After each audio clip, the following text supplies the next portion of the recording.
Well, hi guys. It's getting pretty close to our ride now, and for the northern riders, do you realise in a month's time we'll have been on the road for a couple of days? It's come around pretty quick, hey?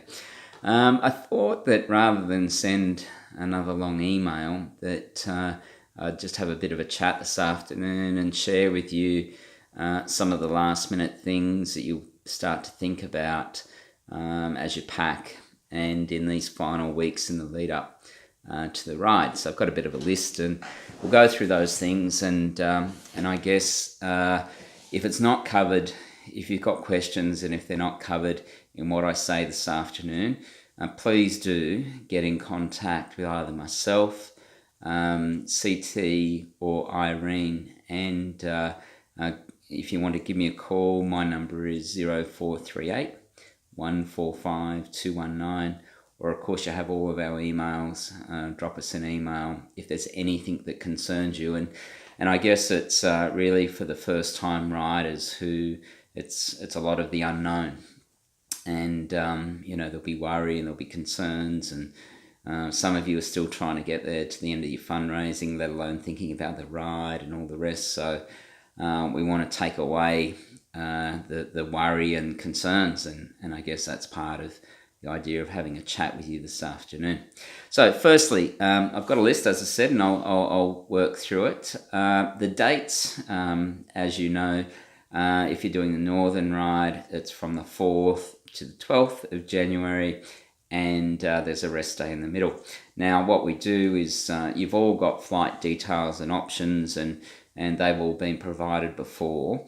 But the important thing to note is that for both, unless you hear otherwise, we'll meet at 4 p.m. in the afternoon prior to the ride. And the purpose of meeting at 4 p.m. is that that's when you'll get your name tags, you'll meet the crew from Tour de Asia, you hand over your pedals and your seat if that's what you brought along, or anything like that. And it's really the first time that we come together. Then later that evening, we'll have our first dinner together, and details of that will be provided at that 4 p.m. Briefing on the afternoon prior to your ride. So that's on the 3rd of January, 4 p.m. for those leaving from Nong Khai, and for the Southern Ride, 4 p.m. on the 14th of January. At this stage, just take it, it's in the foyer of the hotel we're staying at, and unless there's a communication or room drop or something to advise differently. So that's all you need to work towards at this stage. In relation to your bags, everyone should either have received their bag by now, or there's arrangements in place for you to have it delivered. I know that CT has been sending those out over the last couple of days, and we're getting confirmation that they've been delivered. Some of you will pick them up, but if there's not something in place, any concerns, contact either Irene or CT in relation to the bags. Now, what do you put in the bags? Well, the best thing is not a lot. When we arrive, I guess for those again that haven't done the ride, you'll probably lay all your stuff out that you want to take, and if you're like most people, you can probably halve half of it, and you'll still have stuff that you won't wear, because when we come together on the night prior to the ride, everything's casual. The dinners they're all casual, and for the ladies, you might want a nice frock for the final night's dinner. But other than that, it's just super cash. So when we're riding during the day, obviously you're wearing your riding kit, and then other than that, it's just a pair of boardies and a t-shirt for the boys, and similar for the girls after the ride each day. And you find that you just don't need a lot of supplementary clothes.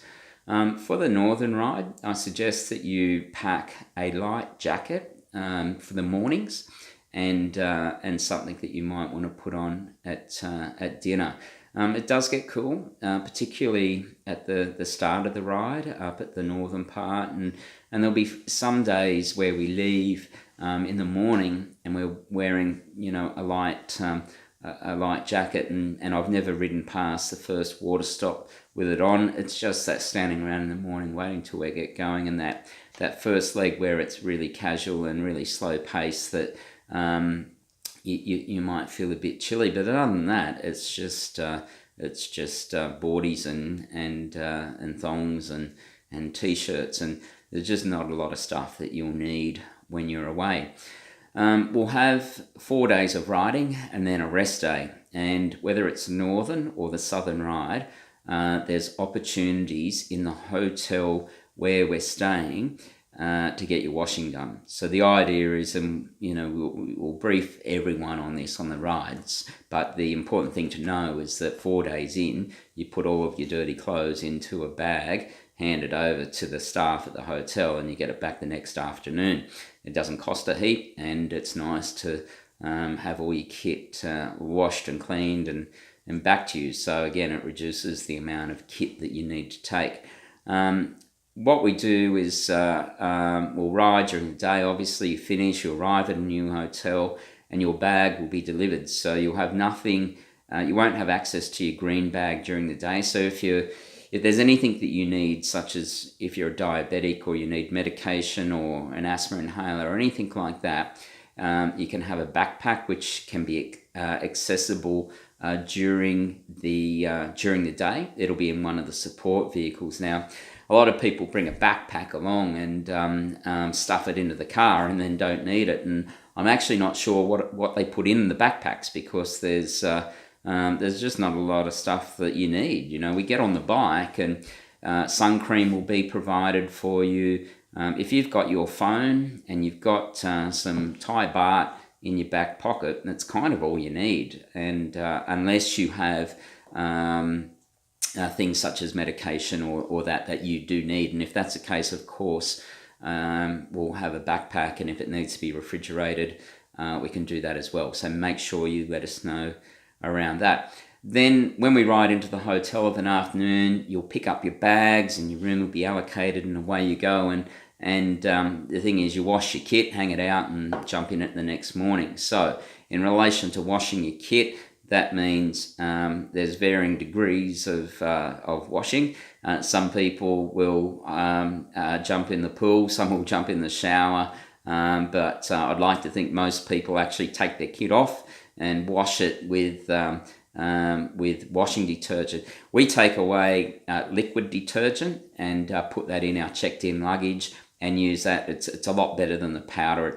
Because you're just washing it in the hand basin. And then the real trick is to take away a clothesline. Now you can buy things at IKEA and some of those cheap shops where you hang them up and they're all on a little thing and then hang it in the roof. And personally, I just take a piece of rope and then string it up in the hotel room. Normally there's 2 fixed points that you can tie it up and hang it out, and your kit's right to go the next day. I personally will take 4 pairs of socks and riding socks so that I don't have to wash them because they're filthy and they take longer to dry, so just swap them over each day. Unless you've ordered additional, you will get 1 jersey and 1 set of riding nicks from us, and that's part of it. If you've ordered, and if you haven't, it's too late now, but if you've ordered additional, that will be provided to you. Otherwise, I'll take probably another 1 or 2 pairs of nicks and just rotate those through for no other reason than sometimes they just don't dry overnight. Depends upon your air conditioner, nothing worse than putting soggy nicks on in the morning. So that's kind of how the day works and why you don't need to have a lot of clothes with you. And and if the bags are light, well, it's just a whole lot easier dragging them around to and from your hotel room if they're light and there's not a lot of stuff in them. In relation to packing, everyone's adults and you probably don't need me to tell you what to pack and what to take away, but Some of the things you want to remember is the international charger for your hotel rooms.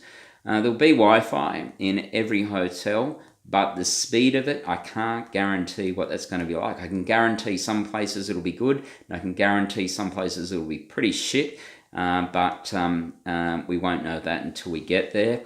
So you want an international charger. You plug into the wall and charge up your devices and your phone and whatever else that you've got. And make sure you bring some insect repellent. As I said, we'll give you the sun cream, and you reapply that numerous times of the day at each water stop. But pack some insect repellent because good chances sitting around at night you're going to have some mozzies. Don't worry if you haven't sorted out malaria. Good advice is that there's not mosquitoes that carry the malaria virus where we're riding. So if you've been to the doctor and they've advised you to take them, I'm not telling you don't. Personally, I don't take them. The malaria tablets can make you sick, but act on the advice of your doctor there. In relation to meals, each morning there'll be breakfast, and it'll range from cold, uncooked eggs through to rice, and particularly if you're on the northern ride, we're going in a very rural, very Thai area, so they're not catering for Westerners. So you're not going to turn up and have 6 different breakfast cereals to choose from, and bacon and eggs and all the rest. Unless you're a fussy eater, there's no reason why to leave breakfast hungry. There's no reason to leave any meal stop hungry, because there'll be so much food. Personally, I eat a lot of eggs in the morning. It gives you the protein to get through to the water stops and through lunch. So there'll be bread to make yourself some egg sandwiches, and there'll be rice and a lot of other food there for the breakfast.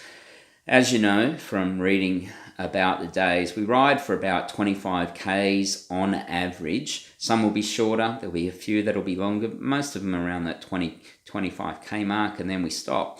And it's during that stop where you get a chance to fill up your water bottles, put your sun cream back on, and take in some food.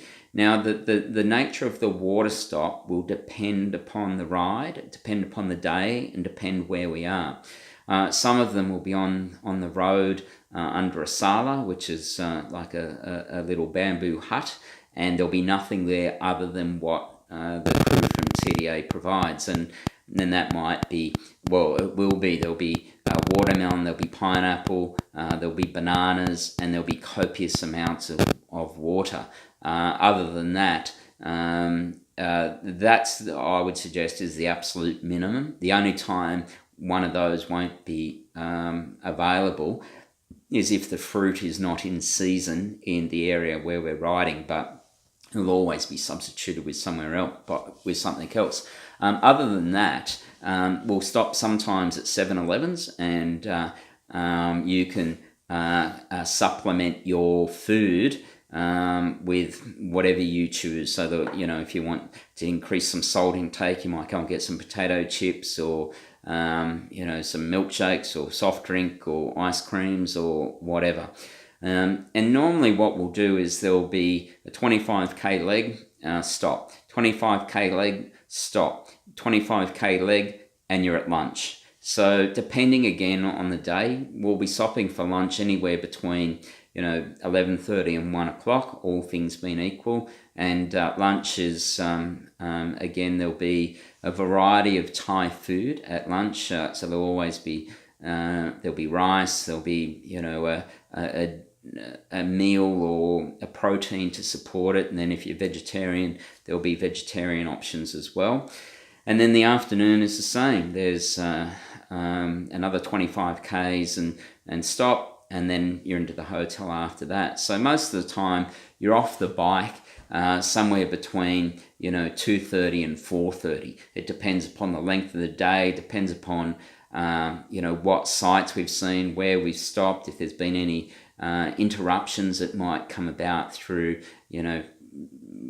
accidents or bike defects or crashes or something like that. So, but that's generally how the day will feel. And I'd suggest to you that every day there'll be an opportunity for you to buy things that you might feel that you need.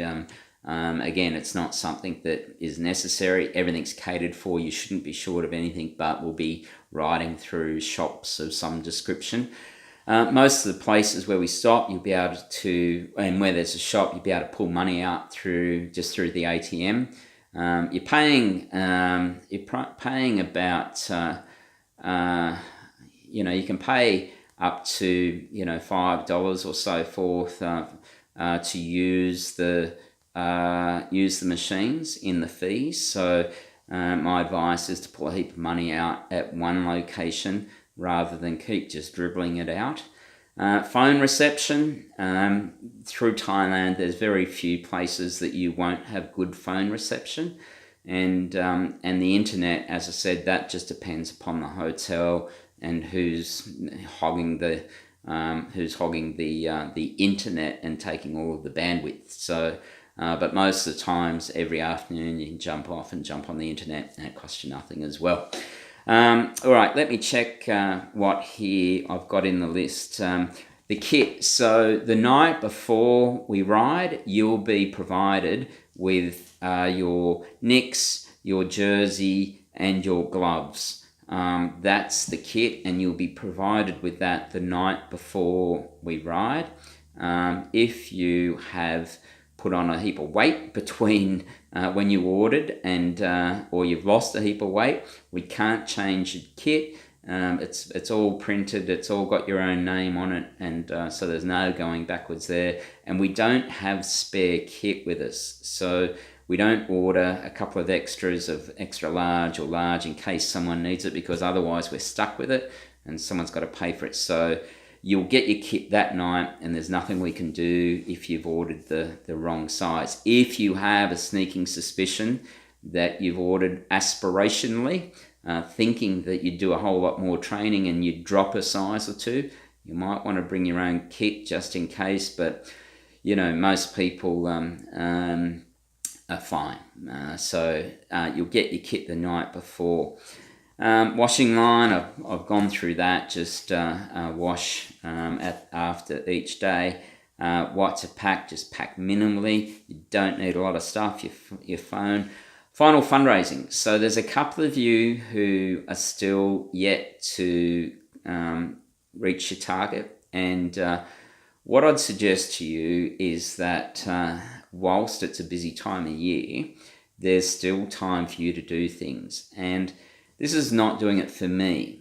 We set this as a fundraising commitment, and we turn people away if they don't raise their money. But you're not doing it for me personally, you're doing it for the kids. And I tell you what, if you ride and you haven't raised your money, you will feel lesser and have less an experience when you pull into the orphanage. You'll be going, I wish I was like the rest and raised the money. So if you're short, you need to crack on, and you need to write to your contacts. You need to share the story why you're doing it. And at this time of year, I think it's okay to ask people to consider giving. Remind them that 100 cents on the dollar goes to the projects that we're supporting. None of the fees are taken by anyone else. There's no percentage lost. We've got the summer raffle that you all would have seen via the EDM that's come out. If you haven't, if you want to get hold of that, the tickets are $5. You can sell them electronically as the other ones, and it's a great kitchen prize which is on offer. So you need to really attend to that, because it's a commitment that you made, and if you haven't made it, as I said, it's a conversation I just hate having. But there's still time, there's still opportunities, don't give up, you can get there. The food, we've spoken about that. If any of you have allergies, if you're a vegetarian, if you're gluten-free, if you're lactose intolerant, whatever it is, make sure you let us know. Let us know beforehand, and we will make sure the TDA crew knows, so that meals are provided according to you. Now, if it's just I don't like as opposed to I'm allergic, well, we ask you to just toughen up a bit. And in some of the locations, we're in remote areas, and we'll supplement food if someone has an issue. We'll take care of that. We'll take care of all your medical needs. But just acknowledge you're going to Thailand, and there'll be a lot of Thai food. The water stops, I've kind of dealt with that. It was interesting. I was doing a webinar for a group that we're taking over in May, who were doing a ride, and one of their concerns was there will be not enough water and for them to drink during the rides. And I said the problem will be you won't drink enough, and you won't be able to drink what we give you. And we'll talk about this while we're on the ride, how there's just a real need to drink a lot. And we'll talk about, leaving a water stop with your full water bottles, drinking as much as you can, and getting to the next water stop and drinking again, and keeping your fluids up. Some of you will consider taking camel packs and riding with those on your back. If you haven't got one, and you feel like you really want one, to give you the confidence where you don't have to take your hand off the handlebars and reach down and get your water bottle. If you're going to get one, my advice is get a small one. We fill them up in between every water stop. You don't want a 3-litre one, and that means you're carrying an extra 3 kilos on your back. The water bottles are 750 ml, and most people won't empty those in between stops. So don't think if you're going to get one for Christmas, or you're asking your family to get one, or you're going out shopping, don't get a big one, because you just don't need it. In relation to your shoes and your cleats and your saddle, what you might want to take, you don't need to take any of that with you. The bikes are fantastic bikes. A lot of people say they're just surprised at how good the bikes are. The seats are fantastic. Some people take their own seats because that's what they're used to riding. And when they've done a lot of riding, they just like what they're used to. So if you want to take that, just take the seat. No need to take the seat pole as well. Just take it off the pole and take that over. And if you're riding in cleats, and there's 2 types of cleats that you can ride in. One is road bike cleats, and they're the ones that make the noise in the cafe when people are walking around after their ride. Or there's mountain bike cleats. Now the mountain bike cleats are recessed into the shoe, and they're the more suitable ones for this ride. If you've got one set and you're thinking, do I need the other one? Just take what you've got if you're intending on riding with them. If you haven't ridden in cleats before, there's no need to go and buy them. You can ride in sand shoes. It's perfectly fine. But you'll find if you've ridden in cleats, of course, you want to take them. So if you're going to take your riding shoes that have got cleats, you need to take your pedals. The pedals on the bikes in Thailand are just your standard pedal, and they'll swap them over. So they'll take them off and put your pedals on. But if you're riding in sand shoes, you don't need to do anything. If you're intending on riding in cleats, you need to take your pedals. As I say, don't go out and think that you have to buy them. The only time I'd advise you to get them is if you see that you're going to continue riding, because once you've ridden in them, well, you don't want to go back, because they provide just that extra connection to the pedals. In relation to rider bags, I've done that. Backpacks, I've done that. I kind of think that I've covered everything I can think of. But I've done the ride, so there might be things that you're thinking I've missed. If there is, drop me an email, give me a call, we'll address it. And other than that, I look forward to seeing you in Thailand. I guess the other thing I just thought of is bum cream and getting hold of that. When you ride, if you're riding in Nix for the first time, there's you and there's Nix. There's nothing in between. We don't wear our undies under the Nix or anything. It's just you and your Nix. And the bum cream can really help with chafing. And you can just pick that up from any bike store, and you apply that liberally yourself. If you have a good roommate, they might even apply it for you. If not, the job's yours. I look forward to seeing you in Thailand. Both the rides this year are going to be fantastic rides because of the size. So we're sitting somewhere around 15, 16 people on both rides, and I've done massive rides of 50 plus, and I've done small rides, and I've got to tell you, the smaller rides give that real intimate team experience. So you're in for a wonderful time. Those coming back, I look forward to seeing you. Those riding for the first time, equally, I look forward to riding with you, and I thank you for the commitment that you've made, and the funds that you've raised, and the time you're taking, and the training to be there and support us. Have a wonderful Christmas. Stay safe, and I'll see you in Thailand. Okay, guys. Bye.